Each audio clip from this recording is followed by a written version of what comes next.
বর্তমান সরকারের অসংখ্য অন্যায় অবিচার মিডিয়ার কণ্ঠ তুলে ধরা হচ্ছে।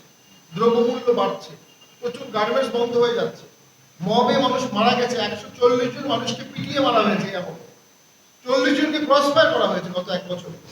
দোকানে বেচাকেনা নাই, কারখানা বন্ধ হয়ে যাচ্ছে, রাজনৈতিক কোনো ঐক্য নাই। ঐক্য কমিশনে একটা কমিশন করা হলো, সেখানে 30টি নিবন্ধিত দলকে বাদ দিয়ে দেওয়া হয়েছে। দীর্ঘ বিভাজন তন্ত্রের ভিত্তিতে দেশটা আসতে যাচ্ছে বর্তমান সরকার, স্থায়ী বিভাজন তত্ত্ব নিয়ে যাচ্ছে। এই বিভাজনে জাতীয় পার্টি সঠিক রাজনীতি করছে, প্রথমবারের মতো অনেকদিন পর স্বতন্ত্র রাজনীতি করছে, নিজস্ব রাজনীতি করছে। এবং আমি মনে করি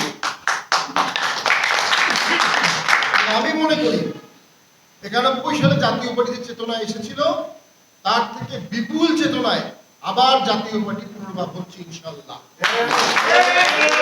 আমরা সুস্পষ্ট রাজনীতি করছি, স্বাধীনতা নিয়ে কোনো ছিনিমিনি খেলা আমরা খেলতে দেবো না, 71-এর চেতনাকে আমরা ভুলণ্ডিত হতে দেবো না।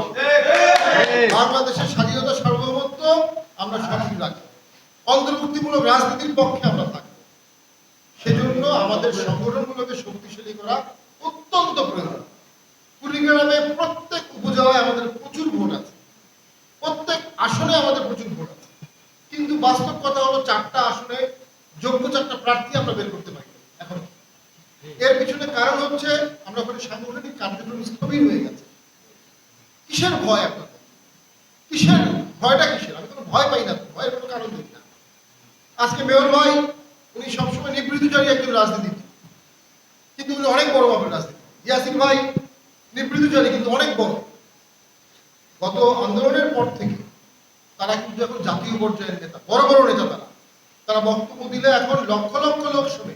সারা বাংলাদেশে আপনি এখন যেখানে যাবেন তাদেরকে কুড়িগ্রামের কথা বলছি কেন, পুরিন ভাই, মোস্তাক ভাই ও অন্য যারা আপনারা আছেন, এটা আপনাদের জন্য অভূতপূর্ণ রাজনৈতিক সুযোগ, অভূতপূর্ণ।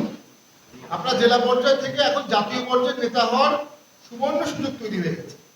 আল্লাহ আপনাদেরকে এমপি বানিয়েছে, আপনাদেরকে সম্পদ দিয়েছে।